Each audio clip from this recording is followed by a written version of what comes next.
Welcome back. We are here with another one of my hobbies, midlife crisis. Call it what you want. But I bought the cheapest Yamaha XT250 on Facebook Marketplace. And I bought it during the pandemic when everything was really, really expensive. This is my 2009 Yamaha XT250. Let's take a little look at it real quick.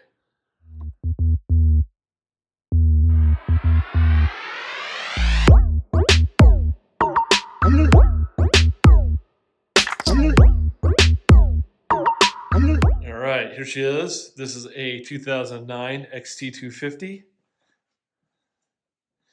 in really good shape. I bought this up in Twin Falls, Idaho for $1,700.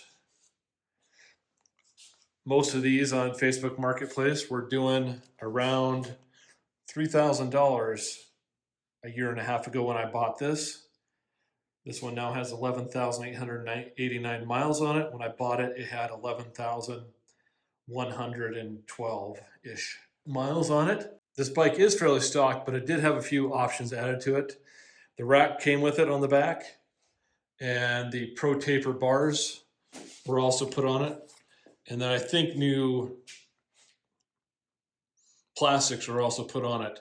Since then, I have added a skid plate on the bottom. I don't remember where I got that from.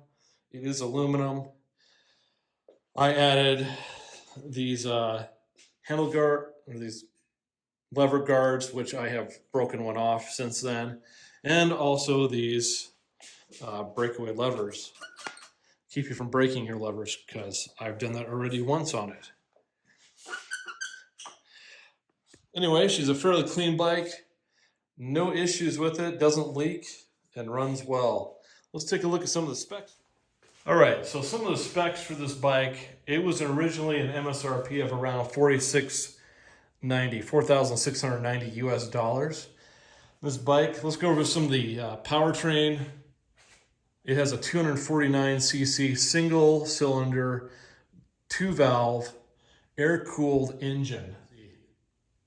It's a 4-stroke, carbureted, and makes 21 horsepower and a crazy 15 foot-pounds of torque at 6,500 RPM. This bike is rated to get 73 mpg. It is a 2.6 gallon tank, which means you could, if ridden right, get close to 200 miles out of this tank of fuel with the reserve. Nothing fancy about it. It has incandescent bulbs, it has reflectors, incandescent headlamp, and turn signals. There's just nothing special about the bike.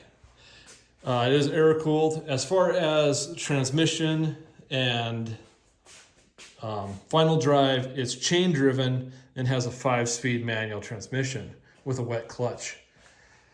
As far as braking, you get discs front and back, which is nice. This thing stops fairly good compared to some of the 80s bikes I've had that only had drum brakes. It is a night and day difference when you have disc brakes and you go through rivers. Your brakes will not fade as bad. As far as suspension, the front shocks are nothing special at all. They are just a telescopic fork in the front. They are non-adjustable. There are no adjustments to be made here. The rear shock is rebound adjustable only back in there. I have never adjusted anything on this bike. I just rode it as is and put close to 800 miles on it since we bought it. This bike has been super reliable. We've had zero issues with it other than the battery that came in. It was a lithium and it did not stay charged ever. It's always had to be plugged in if you don't ride it more than once a month. The exhaust is stock. Basically the whole drivetrain is stock. It's a super reliable bike. It only weighs 270.6 pounds dry. No fuel in it. So it's a fairly lightweight bike, easy to ride. It's a great beginner bike, and this was probably my 4th or 5th bike, and this one really got my skills down pretty good. So this bike is classified as an enduro. It is street legal. It has the lights, it has the signals, the brake light, the turn signals on the back. So you can totally ride this on the street. I've had it registered on the street, but I would suggest that you don't ride it on highway speeds. You might die. It's not very fast. Top speed that I've obtained on this is 70 down a hill, and that's the fastest I've gotten it going. It feels very stable, no problems, but definitely not enough power to stay up with traffic, especially in Utah, where everyone seems to think that we are in the Indy 500. Everything's a race.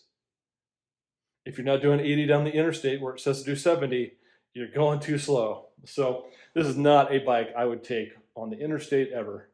This is a great trail bike. This is a great run around town bike. It's a great. All right, here we go. We're gonna get our riding gear on. Put on a jacket. Nice thing about this bike is it is electric start. Don't need to kick it as long as you got juice in it. And even if you do lose your juice, you can still push start this bike.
There we go. Not the fastest bike. Just stopping, but for 250, not bad.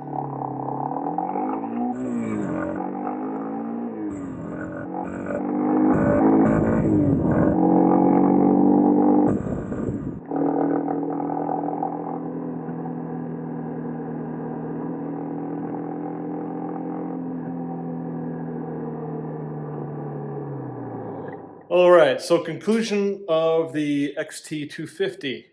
It's a great beginner bike. You can beat on it and take care of it, and it'll probably last you forever. You can ride it hard on off-road. Most people probably will not be able to exceed the limits of this bike. So if you're looking to get into bikes, you want something a little bit bigger than a 125, 250 is your next step up. Great size bike, got plenty of power for doing a lot of off-road stuff and even some just street driving. So I would say if you're in the market and you're just beginning to get into the sport, you want to try to learn how to ride off-road, a 250 is your best bet. If you're looking to get into adventure bikes, this is going to train you how to get the skills down. You're going to learn how to ride better on one of these. Starting on a lighter bike is going to give you the skills you need to ride off-road. So go ahead and pick yourself up a little 250 and have a blast. This bike is awesome. This is the best deal I've had on a bike probably ever. Only $1,700 for a 2009. So if you find one that cheap, or even in the $2,000 range mark, pick yourself one up and just enjoy the crap out of it. Change the oil and filter every 3,000 miles and oil the chain. You have nothing else to worry about. Put gas in it. That's all you got to worry about. Great little bike. I give this one an A+ for what it is. Now, if you're looking for performance, this is not the bike for you. It's not. There's nothing performance about this bike. So, love this bike. Thanks for watching this review. Remember to subscribe and click that like button. Helps me out getting these videos out there more to people. Thanks for watching.